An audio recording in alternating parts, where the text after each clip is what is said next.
तो देखो bro, advice दे रहा हूं कि मूवी का सीजन आ चुका है और इसके साथ आया है क्या, अबे मौका अपने क्रश को इंप्रेस करने का। तो वीडियो देखो, पिक्चर लेके जाओ, उसके बाद कॉमिक बुक्स का ज्ञान पे लो। इमेजिनरी वर्ल्ड की बातें नहीं है, करने वाले कर रहे हैं। मैन ऑफ कल्चर पॉडकास्ट पे आते हैं बताने किससे कहानियां, तो अगर हुआ ऐसा तो कमेंट्स में बताना। तो इसी प्रथा को जारी रखते हुए स्पाइडरमैन की एनिमेटेड स्पाइडरवर्स सीरीज का सीक्वल जवान के खौफ से एक दिन पहले यानी कि 1 तारीख को रिलीज हो रहा है हिंदी और इंग्लिश के अलावा 8 अलग अलग नेटिव लैंग्वेजेस में, जैसे कि तमिल, तेलुगु, कन्नड़ा, मलयालम, बंगाली, गुजराती, पंजाबी, मराठी। लेकिन इसी चीज को करने के लिए सोनी वालों ने एक और बढ़िया तरीके की स्ट्रैटेजी को अपनाई, क्योंकि इस पिक्चर में कई सारे अलग अलग स्पाइडरमैन अपीयर होने वाले हैं। तो उन्हीं में से एक हमारा स्पाइडरमैन इंडिया जो होगा, मतलब पवित्र प्रभाकर, तो उसकी हिंदी डबिंग करी है क्रिकेटर शुभमन गिल ने। और बाकी लोग का तो पता नहीं, लेकिन जैसा परफॉर्मेंस उनका आईपीएल में रहा है उसके बाद सारा थिएटर तो भर सकता है। नहीं बेड़िया बैट का ग्रिप, सॉरी रोस्टवर्स नहीं है ये। स्पीकिंग ऑफ स्पाइडरवर्सेस, तो ये मूवी इनटू द स्पाइडरवर्स का डायरेक्ट सीक्वल है, जिसका हल्का फुल्का रिकैप दिया जाए तो बेसिकली माइल्स मोरालेस एक सीधा साधा लड़का है जिसको पीटर पार्कर की तरह एक इरेडिएटेड स्पाइडर काट लेती है, एंड किंगपिन के चलाए हुए सुपर कोलाइडर में इस यूनिवर्स के स्पाइडरमैन की मौत हो जाती है। लेकिन वही सुपर कोलाइडर रीजन बनता है दूसरे ऑल्टरनेट यूनिवर्सेस के कई सारे अलग अलग स्पाइडरमैन के इस यूनिवर्स में आने का, और ये सब मिलकर अपने यूनिवर्सेस में वापस जाने की कोशिश करते हैं। लेकिन इस पूरे प्रोसेस में हमें one of the best Spiderman movies ever देखने को मिलती है। बट अक्रॉस द स्पाइडरवर्स एक नई मूवी लग रही है। जितना भी इसके ट्रेलर्स को देखकर समझ में आ रहा है तो ये पिक्चर एक नई कहानी को फॉलो करेगी। पिछली मूवी में ऐसा हुआ था कि माइल्स के यूनिवर्स में दूसरे स्पाइडरमैन आए थे, लेकिन इस मूवी में माइल्स मल्टीवर्स को ट्रैवल करके अलग अलग यूनिवर्सेस में जाने वाला है। And by the looks of it हर एक यूनिवर्स का अपना डिफरेंट आर्ट स्टाइल है। जैसे फॉर एग्जांपल स्पाइडर पंक का यूनिवर्स एक हार्डकोर पंक रॉक स्टाइल से बनाया गया है और उसके गिटार के वाइब्रेशन फ्रीक्वेंसी से वो पूरा यूनिवर्स तार तार हो जा रहा है।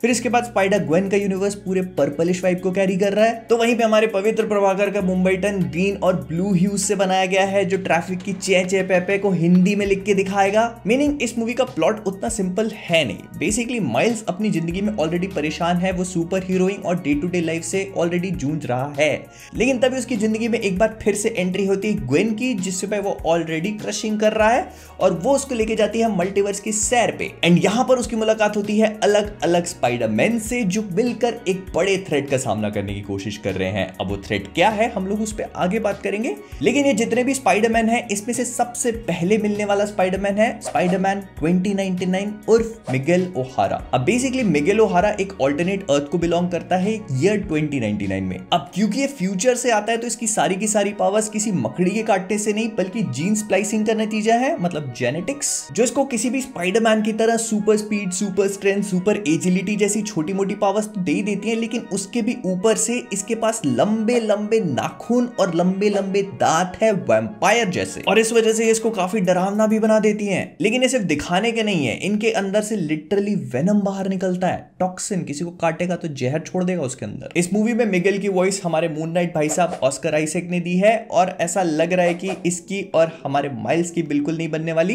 Purely because Miguel has a different way of doing things.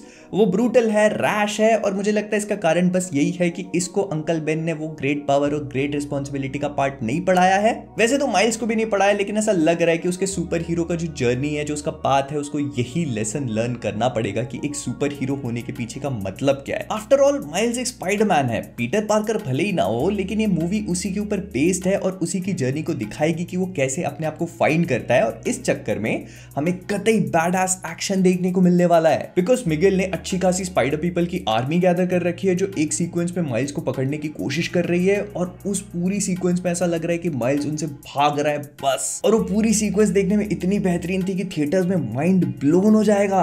और वैसे तो इस पूरी सीक्वेंस में कई सारे स्पाइडरमैन थे जिनको मैंने अपने पुराने ट्रेलर के ब्रेकडाउन में कवर कर लिया था, अब मैं दोबारा से एक एक नहीं बताऊंगा, लेकिन फिर भी मुझे ऐसा लगता है कि सारे के सारे स्पाइडरमैन प्लॉट पॉइंट से ज्यादा सिर्फ कैमियोज के लिए यूज करे जाएंगे, जैसे कि PS4 वाला स्पाइडरमैन या फिर Spiderman Ninja. Although I am hoping कि स्पाइडरमैन निंजा को थोड़ा सा और ज्यादा यूज करे, बट जो स्पाइडरमैन इंपॉर्टेंट होंगे उन्हें एक एक करके बता देता हूं। तो इसमें सबसे पहले आता है हमारा स्पाइडरमैन इंडिया, मतलब पवित्र प्रभाकर। इसके ऊपर एक डेडिकेटेड वीडियो बनाया था, लिंक ऊपर होगी, लेकिन फिर भी फॉर शॉर्ट बता देता हूं। इसकी कहानी पीटर पार्कर के ऊपर ही बेस्ड है, बस सेटिंग मतलब वो वाली नहीं, लोकेशन न्यूयॉर्क से उठा करके इंडिया में कर दी गई है और इसको अपनी सारी पावर्स मकड़ी के काटने से नहीं, किसी ऋषि मुनि के वरदान से प्राप्त होती हैं। अब इस मूवी में पवित्र के ऊपर काफी डिफरेंट सा टेक लिया गया है, क्योंकि कॉमिक बुक्स में उसकी पूरी कॉस्ट्यूम, उसका पूरा अपीयरेंस, उसके बोलने का तरीका और उसके दिखने का भी तरीका बहुत अलग होता है। थोड़ा जेंजी टाइप किया गया है, ब्रो करके बात कर रहा है and I kind of like it. फिर नेक्स्ट आता है स्पाइडर पंक, जो एक ऐसी अर्थ को बिलोंग करता है जिसके गंदे लगे पड़े हैं। नॉर्मन ऑसबॉर्न प्रेसिडेंट है, पूरी की पूरी अर्थ न्यूक्लियर गार्बेज से बर्बाद हो चुकी है और उसी डंप में इरेडिएट होकर एक मकड़ी काट लेती है हॉबर्ट ब्राउन को, जो बनता है स्पाइडर पंक और उठा लेता है मोर्चा नॉर्मन ऑसबॉर्न के खिलाफ। इस यूनिवर्स के कैप्टन अमेरिका का नाम है कैप्टन एनार्की। हल्क ने बनवा रखे हैं कतई बैडएस टैटूज और वेनम के नाम पर नॉर्मन ऑसबॉर्न ने अपनी पूरी आर्मी खड़ी कर रखी है, जिसको हमारे स्पाइडर पंक भाई साहब 15,000 वोल्ट का गिटार बजा के पूरा तहस नहस कर देते हैं। फिर आती है जेसिका ड्रू, जो इस मूवी में बाइक राइड करने वाली प्रेग्नेंट स्पाइडर वुमन बन रही है और अगर आप गूगल पे जाकर स्पाइडर वुमन की इमेज सर्च करोगे तो यू विल रियलाइज कि कॉमिक बुक्स में स्पाइडर वुमन बहुत ज्यादा डिफरेंट लगती है हर मामले में। अबे मेरा मतलब है ये उंगलियों से जाले छोड़ रही है। फिर इसके बाद आने वाला स्पाइडरमैन एक्चुअली में मेरा फेवरेट है। इसका नाम स्कारलेट स्पाइडर है या फिर इसको बेन राइली भी बोल सकते हैं और इसका कॉमिक्स में इतिहास थोड़ा सा डिफरेंट है। बेसिकली किसी ऑल्टरनेट रियलिटी को बिलोंग नहीं करता, ये मेन मार्वल 616 का ही पार्ट है। इनफैक्ट ये पीटर का ऑल्टरनेट वर्जन नहीं बल्कि पीटर पार्कर खुद ही है, क्योंकि पीटर का क्लोन है जो एक अलग आइडेंटिटी को अज्यूम करके न्यूयॉर्क के बजाय बॉस्टन और रिसेंटली लास वेगस में ऑपरेट करता है। इसके पास ना केवल पीटर की पावर्स बल्कि उसकी वो सारी मेमोरीज हैं जो पीटर के पास हैं। एंड अगर आप इसका ओरिजिन देखने जाओगे तो एक्चुअली में it is pretty sad and tragic, but इस मूवी में प्रोबेबली इसको एक ऑल्टरनेट रियलिटी का दिखाया जाएगा। एंड जितना भी मैंने इसको ट्रेलर्स में देखा है तो मेरे लिए इसका यूनिवर्स सबसे ज्यादा विजुअली अपीलिंग है, क्योंकि वो कॉमिक बुक जैसा दिख रहा है। बट मूविंग ऑन, इसमें हमें पुरानी मूवी के पीटर भी पार्कर भी दिखेंगे। अब वो पापा बन चुके हैं, उनकी एक छोटी सी बेटी भी है मेडे पार्कर नाम की, जिसके पास कॉमिक बुक्स की तरह पापा वाली सुपर पावर्स है। लेकिन सैडली निकोलस केज वाले स्पाइडरमैन नोआर रिटर्न नहीं कर रहे। And in case you guys are wondering कि माइल्स और स्पाइडरमैन 2099 के बीच में फाइट हो रही है तो इस मूवी का मेन विलन स्पाइडरमैन 2099 हो सकता है, तो ऐसा नहीं है। इस मूवी का मेन विलन एक्चुअली में स्पॉट होने वाला है, जिसको ट्रेलर्स में बहुत ही कम दिखाया गया है। टीवी स्पॉट्स मैंने देखे नहीं है तो मुझे नहीं पता, उनमें दिखा दिया होगा। लेकिन स्पॉट मार्वल कॉमिक्स में एग्जिस्ट करने वाले स्पाइडरमैन का एक बहुत ही छोटू सा विलन है। इसको शॉर्ट में एक्सप्लेन कर देता हूं, स्पॉयलर्स नहीं होंगे कोई भी। तो स्पॉट बेसिकली जॉनथन ऑन नाम का साइंटिस्ट होता है जो किंगपिन के लिए काम करता है। सारे लहसन की कलियां एक बड़े और मोटे लहसन से निकलती। लॉन्ग स्टोरी शॉर्ट, किंगपिन के लिए एक एक्सपेरिमेंट करता है जिसकी वजह से उसकी ऐसी हालत हो जाती है, इसके शरीर पे जो गोले बने हुए कोई भी सिंपल गोले नहीं है, बेसिकली पोर्टल्स हैं दूसरे डायमेंशंस की तरफ।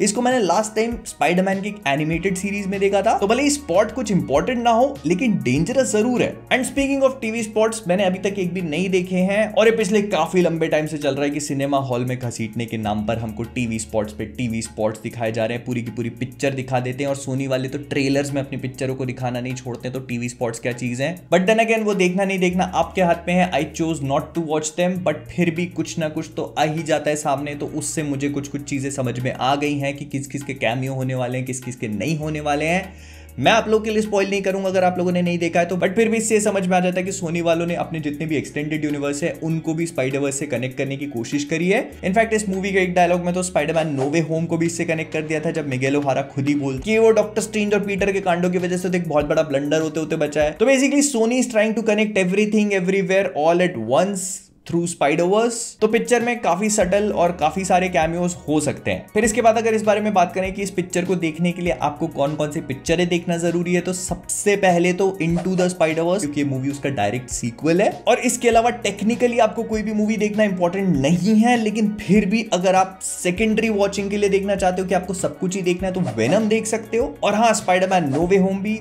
वो किसने नहीं देखी है, जिसने वो नहीं देखी होगी तो उसने फार फ्रॉम होम नहीं देखी होगी, उसके लिए आपको होम कमिंग भी देखनी पड़ेगी। तो बेसिकली स्पाइडरमैन का सब कुछ, बट हाँ इंपॉर्टेंट सिर्फ स्पाइडरमैन इनटू द स्पाइडरवर्स है। और हाँ, एक सबसे इंपॉर्टेंट चीज, ये मूवी ट्रिलॉजी का सेकंड पार्ट है तो क्लिफ हैंगर एंडिंग को एक्सपेक्ट करना, मतलब इसमें प्रोबेबली हमको एक प्रॉपर एंडिंग नहीं मिलने वाली है। इसका जो थर्ड पार्ट है स्पाइडरमैन बियॉन्ड द स्पाइडरवर्स, वो अगले साल रिलीज होगा, जिसमें हमें प्रॉपर एंडिंग देखने को मिलेगी। मतलब इसकी ending probably Avengers Infinity War या Pirates of the Caribbean Dead Man's Chest या फिर अभी आने वाली फास्ट एक्स जैसी होने वाली है, जो कंप्लीट होगी इसकी अगले साल आने वाले third part Spiderman beyond the Spider-Verse में। ऑलराइट, तो ये वो सारी चीजें थी जो आपको स्पाइडरमैन अक्रॉस द स्पाइडरवर्स देखने से पहले पता होनी चाहिए, ताकि आप वो बुलंदियों वाले काम कर सको जो आपको करना चाहिए।